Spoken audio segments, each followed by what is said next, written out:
Perkenalkan, nama saya Renalda Marcelina Tuprisa, NPM 121140101902118. Saya dari kelas F, Fakultas Kesehatan Prodi Keperawatan. Di sini saya akan menjelaskan tentang transfusi darah pada anak. Yang pertama itu definisi transfusi darah. Transfusi darah adalah proses pengeluaran darah atau komponen darah yang bisa berasal dari berbagai sumber ke dalam makhluk hidup. Transfusi darah pada umumnya berhubungan dengan kehilangan darah dalam jumlah besar yang disebabkan oleh trauma, operasi, shock, dan tidak berfungsinya organ pembentuk sel darah. Yang kedua yaitu tujuan dari plasma darah, dari transfusi darah adalah untuk memenuhi kebutuhan klien terhadap darah sesuai dengan program pengobatan. Yang ketiga yaitu indikasi transfusi darah pada anak.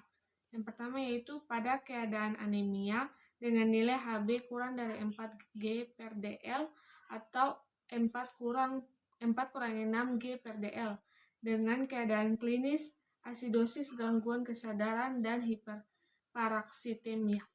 Yang kedua yaitu transfusi tukar PD infalabilitas ABO. Yang ketiga yaitu transfusi trombosit kurang dari 50.000 dan disertai perdarahan. Yang ketiga yaitu SOAP, transfusi darah pada anak. Yang pertama yaitu tahap prainteraksi. Melakukan verifikasi perawatan, mencuci tangan, menempatkan alat di dekat pasien. Yang kedua itu tahap orientasi, memberikan salam, menjelaskan tujuan, menanyakan kesiapan pasien. Yang ketiga itu tahap kerja, melepaskan sel infus, blood, dan memindahkan kantong darah, menghitung jumlah tetesan, dan memperhatikan relaksasi pasien. Yang terakhir yaitu tahap terminasi, memecahkan evaluasi, dan berpamitan kepada pasien, membereskan alat, cuci tangan, dan menata kegiatan yang telah dilakukan dan menulis hasil. Yang selanjutnya yaitu judul dari jurnal. Yang pertama yaitu latar belakang penyakit pada penggunaan transfusi komponen darah pada anak.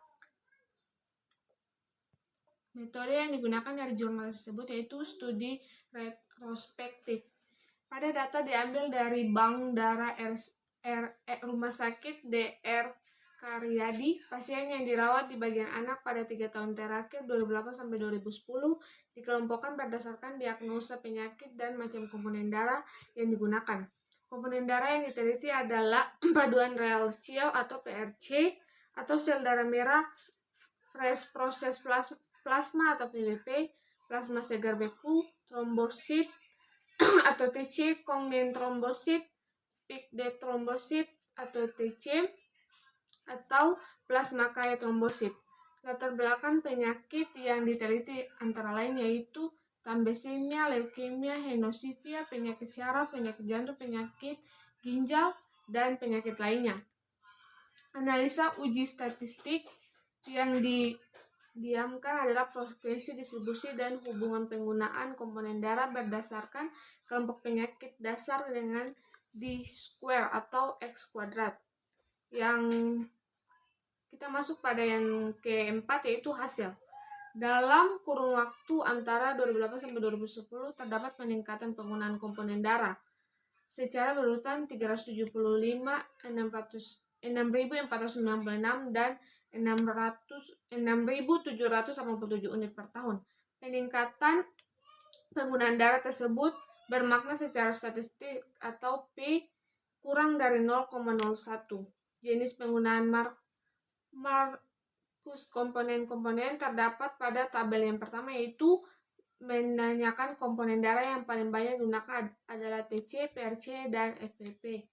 Tabel yang kedua yaitu berdasarkan diagnosa berdapat pasien leukemia menempatkan penggunaan komponen darah pasien leukemia dengan rata bermakna per tahun 2098 unit, diikuti spesies 893 unit, thalassemia 588 unit, kegagalan non-leukemia 443 unit, ITP 385 unit, anemia A+ 330 unit, dan sisanya digunakan kasus hemofilia, hemofalia, penyakit jantung, ginjal, dan penyakit lainnya dengan berdasarkan rasio kebutuhan transfusi PRC makna positif jantung mendapatkan posisi teratas. Sekian hasil pekerjaan saya. Terima kasih.